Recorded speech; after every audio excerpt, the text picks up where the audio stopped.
Commissario, cosa si ci aspetta da questa visita dell'assessore regionale? Questo è il primo viaggio che fa l'assessore regionale per tenere i contatti con il territorio e quindi sta avviando un processo di collaborazione con le attività produttive della provincia e quindi noi come Camere ci siamo messi a disposizione per quanto è il nostro potere per far nascere qualcosa di buono su questo rapporto che si crea con l'assessorato.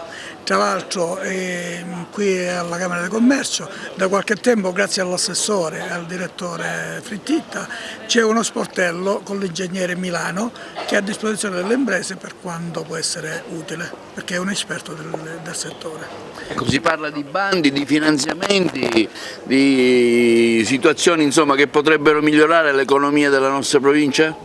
Sì, sicuramente, perché molte volte i finanziamenti si perdono per o cattiva informazione o per burocrazia e noi stiamo avviando con l'assessore un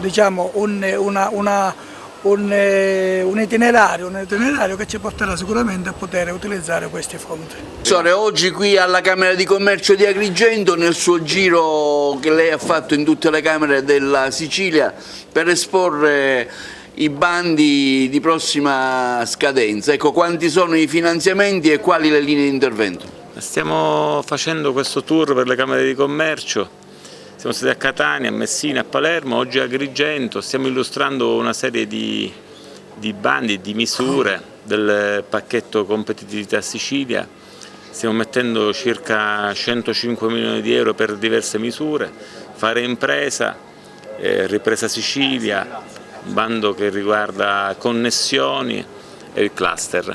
Sono le misure che cercheranno di dare una mano a tutte le imprese che dopo il Covid devono ripartire. Noi stiamo dando una mano utilizzando dei fondi ex regionali che possano essere utilizzati dalle aziende siciliane. Si parla tanto di autonomia differenziata, qual è la posizione di Forza Italia in merito? Ricordiamo che la Sicilia è una regione autonoma.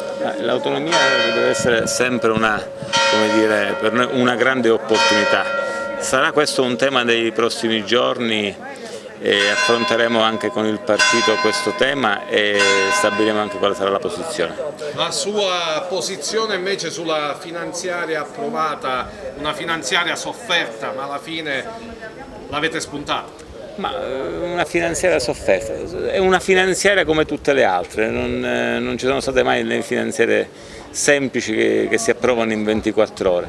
Siamo stati giorno e notte lì, abbiamo concertato anche con le opposizioni alcuni percorsi e alcune norme da sottoporre al vaglio dell'Assemblea regionale.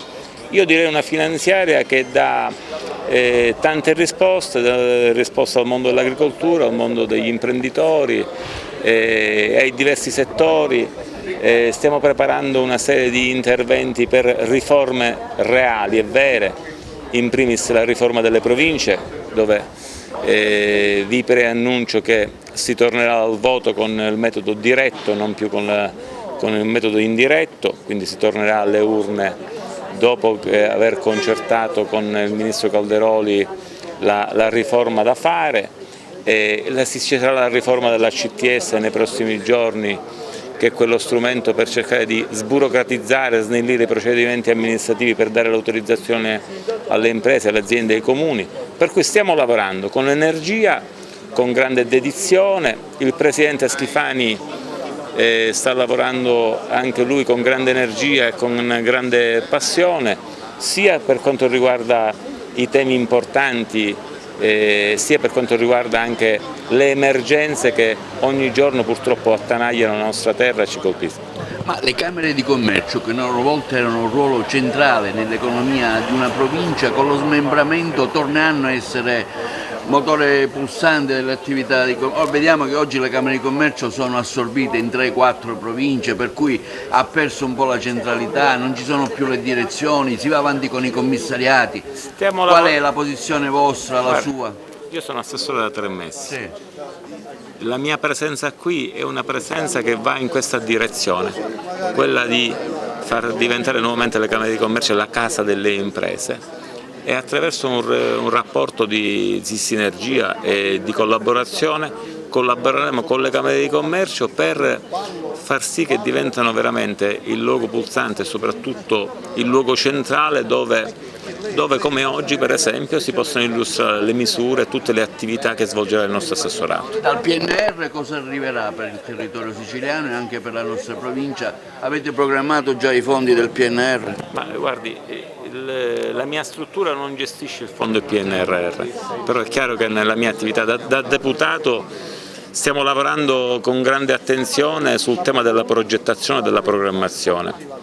Ecco, queste riforme dovranno essere intercettate, per essere intercettate ci vogliono i progetti e per fare i progetti bisogna adeguare i comuni e dare la possibilità di avere anche dei fondi per chi si occupa di progettazione. Ci vogliono anche i tempi, ecco, io ho avuto parlando delle lamentele perché i tempi di erogazione dei fondi spesso sono quinquennali, insomma si perde la velocità nell'erogazione, le imprese non hanno benefici in questo senso immediati, Assessore. Questo governo sta lavorando in questa direzione, le ricordo che sono in giunta da 3 mesi e stiamo lavorando in questa direzione cercando di accelerare proprio la vicenda dei tempi.